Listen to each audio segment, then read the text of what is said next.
सुप्रभात। कल भीलवाड़ा में, कल और बीती परसों 2 दिन का भीलवाड़ा में बहुत अद्भुत कैंप हुआ। तो हम न्यूरोथेरेपिस्ट को जिस चीज़ को जानकर अंदर से गर्व करने का जो विषय है, अंदर से जो गर्व करना चाहिए, कल के ये 2 दिन का जो शिविर है हमें एक बहुत उन विशेष प्रकार की प्रेरणा देता है। कैंप तो कहीं भी हो सकता है, कैसा भी हो सकता है, कोई भी कैंप आयोजित कर सकता है अपनी पर्सनल किसी प्रॉब्लम्स के लिए, लेकिन विज्ञान को समझकर विज्ञान के प्रचार के लिए कैंप को आयोजित करना ये एक बहुत बड़ी सोच कहलाती है। और कल का जो 2 दिन का कैंप भीलवाड़ा राजस्थान में हुआ, मैं और मेरे साथ में 7 लोग और ऐसे कुल 8 लोग वहाँ गए और वहाँ का जो कैंप था वो बहुत अद्भुत था। रिजल्ट की दृष्टि से भी अद्भुत था। जब ताली बजाओ तो सब बजा दिया करो। यहाँ तो बात दे। परिणाम की दृष्टि से भी अद्भुत था, व्यवस्थाओं की दृष्टि से भी अद्भुत था और आयोजक भी अद्भुत थे। जैन समाज उसको आयोजन करने वाला था, जिन्होंने किया था साधु मार्गी जैन समाज, जिसने आयोजित किया, जिसके संत अपने आप में बहुत बड़े त्यागी और तपस्वी हैं। जीवन के अंदर उनके अनेक सारे संकल्प उन्होंने लिए हैं जिनको वो पूरा करते हैं। उनकी जो खुद की सादगी है वो बहुत अद्भुत है। अहिंसा देखना हो, सत्य देखना हो, प्रेम देखना हो, तो ऐसे साधुओं के सानिध्य में जाकर हम चीज़ देख सकते हैं कि ये साधु कैसे अद्भुत होते हैं, कैसे दूसरों के लिए सेवा करनी होती है, कैसे दूसरों के प्रति प्रेम करना होता है, क्या करुणा क्या होती है। शब्दों से भी हिंसा नहीं, ऐसे अहिंसावादी जिनका खुद का अपना जीवन वैसा है और भोजन में सादगी, वस्त्रों में सादगी, वस्त्र एक नहीं, केवल एक नीचे अधो वस्त्र जो है पहनकर, एक धोती सी छोटी सी पहनकर वो कहीं भी अपना जाते प्रवास करते हैं। जैन समाज के अनेक क्रम है, लेकिन उनमें से एक ये स्थानकवासी भी होते हैं जो स्थानक में रहते हैं और वहाँ अपनी सारी दिनचर्या को अदा करते हैं। मतलब देखने के लिए चीज़ है। और वहाँ कैसी साधना कराते हैं। साधना करने से यानी तामसिक और सात्विक 2 प्रकार का जो मन होता है ना, मैं अपने कैंप के से हटकर बात बताऊंगा। जब भी तामसिक वृत्ति जगेगी तब मैं और मेरा अहंकार ही जागृत होगा, दूसरे का अस्तित्व को स्वीकार करने की इच्छा ही नहीं होगी। मैं ही श्रेष्ठ हूं और अपने अलावा दूसरों को पसंद नहीं करूंगा। सिर्फ मैं और मैं और मैं। तामसिक वृत्ति मैं को लेकर जाती है, सात्विक वृत्ति हमको लेकर जाती है, दूसरों के अस्तित्व को भी स्वीकार करती है। तुम भी ऐसे हो, तुम भी श्रेष्ठ हो, तुम भी श्रेष्ठ हो, तुम भी श्रेष्ठ हो। इसको सात्विक वृत्ति बोलते हैं, वृत्ति बोलते हैं। तो जैन समाज की वो सात्विक वृत्ति को देखने का, नज़दीक से देखने का मुझे सौभाग्य प्राप्त हुआ। ऐसे साधु जो तपस्या में ही लीन रहते हैं, जो अध्ययन करते हैं, जो बिजली की किसी भी चीज़ से दूर रहते हैं। बिजली की चीज़, आज तो बिना बिजली के जीवन करना, जीवन के बारे में सोचना ही मुश्किल है। चलो मोबाइल ना हो चलेगा, लेकिन पंखा भी ना हो, कोई स्विच भी ना हो, लाइट भी ना हो, ये चलेगा क्या? नहीं चलेगा। वो जो साधु हैं वो प्रकाश का भी प्रयोग नहीं करते, यानी नेचुरल जो प्राकृतिक प्रकाश है वही उनके जीवन का एक पार्ट है। जिस कक्ष में वो रहते हैं उस कक्ष के अंदर कोई बिजली का उपकरण भी नहीं लेके जा सकता। यानी एक घड़ी अगर सेल है तो इसको भी नहीं लेके जा सकता, मोबाइल की तो बात अलग है, चाबी भी नहीं लेके जा सकता, वो दूर रहते। ऐसा अद्भुत जीवन जीने वाले लोग जिन्हें किसी का लालच नहीं, किन्हीं का मोह नहीं। जब लालच और मोह नहीं तो ईर्षा कहाँ से होगी? लालच मोह तो वहाँ से होता है, मैं होता है तो लालच होता है तो ईर्षा होगी। तो जिनको ईर्षा ही कहाँ से आएगी, द्वेष ही कहाँ से आएगा? जिन्होंने उस पर जिया हो। इसको बोलते हैं आदर्श जीवन। जिंदगी भर टेंशन और उसमें ही मर जाओ, वहाँ देखने के बाद एक आदर्श जीवन नजर आए। ऐसे संत न्यूरोथेरेपी को प्रमोट करने के लिए अपने शिष्यों को बताते हैं, जा तू न्यूरोथेरेपी ले, और बोले जा तू न्यूरोथेरेपी का कैंप लगाओ।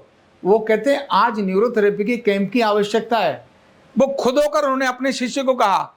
और भीलवाड़ा के अंदर जहाँ आयोजित किया, वहाँ सारे देश से बहुत बड़ा जगत आया हुआ था। वहाँ बहुत विशाल पांडाल था, हजारों की संख्या में वहाँ थी, और 4 महीने कंटिन्यू उनका इस क्रम चल रहा था। उसमें न्यूरोथेरेपी का भी इन्होंने कैंप रखा और सभी को उन्होंने कहा, बताया कि देखो ये बिना दवा के न शरीर में इसमें कुछ डाला जाता है और ना इससे शरीर से निकाला जाता है। ये शरीर के लिए अद्भुत विज्ञान है, इसलिए इस अद्भुत विज्ञान का प्रचार प्रसार होना चाहिए। उन्होंने कहा इस अद्भुत विज्ञान का प्रचार और प्रसार होना चाहिए, ये अद्भुत विज्ञान विकसित होना चाहिए, लोगों की जानकारी में आना चाहिए, इसीलिए कैंप करो। कुछ समय पहले भी उन्होंने कहा था, तो उनके शिष्य ने हमारे यहाँ संपर्क किया होगा, लेकिन मेरी कहीं बाहर की व्यस्तता रही थी, इसीलिए उन्होंने उस समय पर कैंप का कुछ आयोजन तो किया, लेकिन एक छोटा स्वरूप किया था। लेकिन जब इस बार कंफर्म कर दिया कि मैं रहूँगा, तो उन्होंने कहा आप अपने साथ 7-8 लोगों को लेकर आइए, थेरेपिस्टों को लेकर आइए। तो हमने 7 थेरेपिस्ट ने वहाँ मिलकर 2 दिन में लगभग 400 रोगियों का उपचार किया। और ट्रीटमेंट कैंप हो जाता, ये तो कोई भी करता। चलो हमारे साधु, हमारे श्रावक और आ रहे हैं, शिष्य आ रहे हैं, उनके रोगों को दूर कर दिया जाए, ये ठीक है।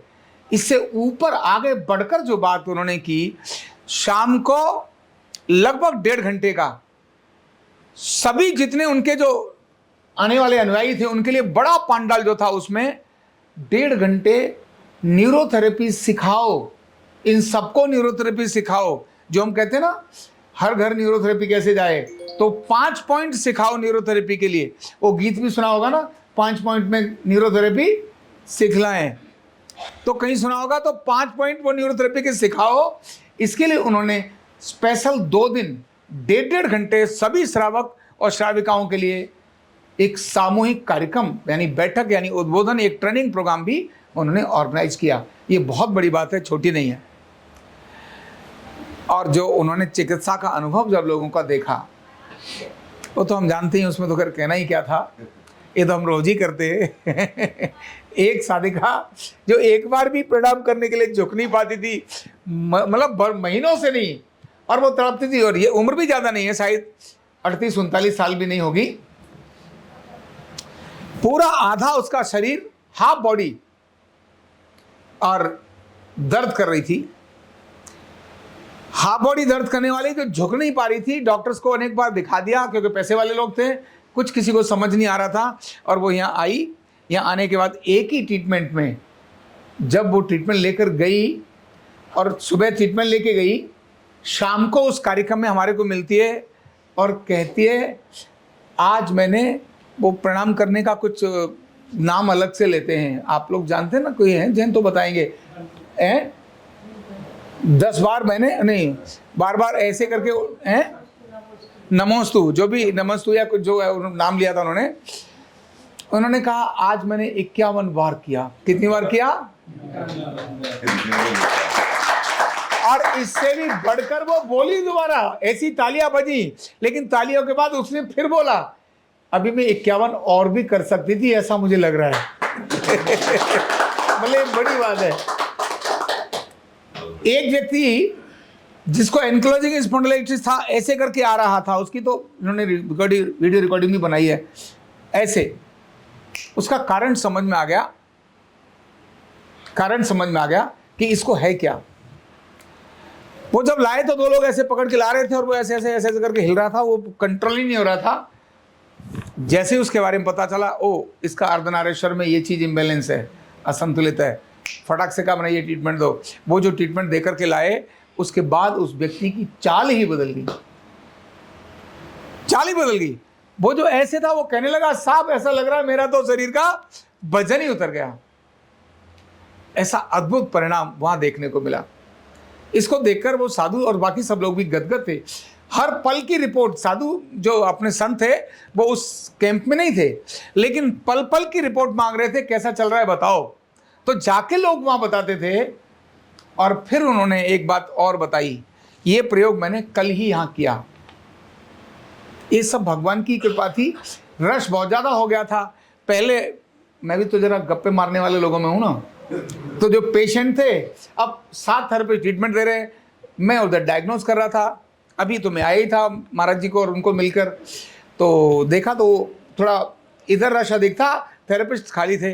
तो मुझे हमारे साथी राजेंद्र जी ने कहा कि उधर थेरेपिस्ट खाली हैं और आप उनको भेज दो। ट्रीटमेंट के लिए। तो उन्होंने फिर मैंने कहा एक काम करो, वहीं से वहीं ले जाओ, कुछ को सीधे जो सीनियर थेरेपिस्ट उनके पास ले जाओ, वही डायग्नोज करेंगे, ट्रीटमेंट दे देंगे। अब वो 2-3-4 को ले तो गए, लेकिन वो गया कोई नहीं, वापस इधर ही आ गए। करनी जो उधर ही जाके आना है, उनको लग रहा था गुरु जी आए तो गुरु जी को दिखा के जाएंगे। मैंने कहा अब कैसे करना है, तुमको लिखने में 5 मिनट तो लगेंगी भाई, पूछना है लिखना है 5 से 7 मिनट तो लगते हैं। जब मुझे तसल्ली नहीं हो तब तक मैं सामने वालों को भी तो अपनी बात सुनानी चाहिए। मैंने कहा नहीं, तुरंत एकदम मेरे ध्यान में आया। मैंने कहा ये जो बैठ रहे मेरे साथ, इनकी कुर्सी हटा दो। सामने सब 7 लोगों के पास 7 खाली है ना, आप भी लो। और ऐसा पहली बार प्रयोग किया। मैंने उनको कहा कि आप जो हैं सबको लाइन में लगा दो, इधर आएंगे और कोई अपनी बीमारी बोलेगा नहीं। क्या बोला? अपनी कोई बीमारी बोलेगा नहीं, सिर्फ इधर आओ, मैं चेक करूंगा असंतुलित क्या है, ये देखने के बाद लिखूंगा, ट्रीटमेंट लेकर जाओ और बाद में मुझे बता के आओ। और हम सब दंग रह गए। लगभग ऐसे 50-60 जो रोगी थे, मुझे लगता है वो एक व्यक्ति को 1 मिनट भी नहीं लग रहा था। अब तो आया, मैंने चेक किया, फटाफट उसका ट्रीटमेंट लिखा, मैंने करो इनकी धुलाई। 5 मिनट का ट्रीटमेंट उन्होंने देने के लिए मैंने बोला था, 5 मिनट से अधिक किसी को ट्रीटमेंट मत देना। और जैसे जो लिखा, अब वो व्यक्ति सुनाने के लिए जैसे बोले सर मुझे चुप हो जा, तेरी नहीं सुनूंगा, मैं लिख रहा हूं आज जा। और जो वहां लिखा बिना बोले सामने वाले को समझकर ट्रीटमेंट लिखने से ट्रीटमेंट का परिणाम भी बहुत अद्भुत आता है। और 10 मिनट में 15 से अधिक, 10 मिनट में 20 से अधिक रोगियों को डायग्नोज करके भेजा जा सकता है। ये ऐसा कल पहली बार ही प्रयोग हमने वहां देखा कि कैसे फटाफट रिजल्ट आए। और ऐसे बड़े बड़े सब उद्योगपति, सामान्य लोग, सब प्रकार के वहां लोग आए और बहुत आनंद का कार्यक्रम रहा। तो हमें खुशी की बात यह है कि संतों ने इस बात को बोला कि न्यूरोथेरेपी देश की आवश्यकता है। और हे जैन समाज, आप न्यूरोथेरेपी को अपने जीवन का पार्ट बनाओ और तुम सीखो, इसको गांव लेकर के जाओ।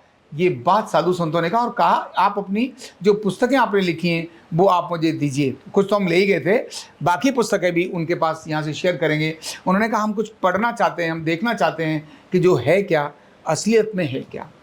और आपने जो सरकार से जो सर्टिफिकेट लिया है, भारत सरकार से जो मान्यता प्राप्त कराई है, ये अपने आप में एक बहुत ही अच्छी बात है।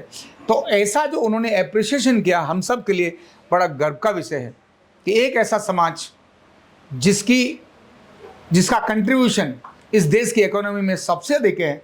जैन समाज संख्या में थोड़ा होगा, लेकिन टैक्स देने वालों में भारत सरकार को जैन समाज सबसे अधिक, सबसे बड़ा है, सबसे अधिक जैन टैक्स देता है। भीख मांगने वाले जैन समाज के लोग बहुत कम मिलेंगे ही नहीं। कुछ भी कुछ करेगा लेकिन भीख नहीं मांगेगा। ये ऐसा वो जो समाज, घुटना कमर गर्दन दर्द से तो वो भी पीड़ित है ना? लेकिन वो समाज के जो शीर्षस्थ लोग हैं, आचार्य लोकेश मुनि जी आज तो पहले से ही इस विषय को लेते थे और कहते थे, लेकिन उन्होंने भी इस विषय को सबके सामने रखा, प्रतिपादित किया। ये कल के कैंप ने हमें एक बहुत बड़ा माइलस्टोन हमारे को दिया है। और उन्होंने जिस व्यक्ति को हमारे जो में लगाया था, मनसुख भाई गांधी, जिनको हमारे साथ हमारी टीम को कोऑर्डिनेट करने के लिए लगाया था, अगर वास्तव में गुरु की आज्ञा का पालन करके शिष्य किस प्रकार कम्युनिकेट करता है और कैसी हॉस्पिटलिटी दिखाता है, कैसी आवभगत दिखाता है, यानी हमें लगा ही नहीं कि हम पहली बार मिले हुए किसी गैर के पास हैं। यहां से जाने से पहले से लेकर और वापस रेलवे स्टेशन उतरते तक उस व्यक्ति ने पैरों से चप्पलें हटाकर नंगे पैर चलते हुए एक एक चीज़ की हमारी चिंता की।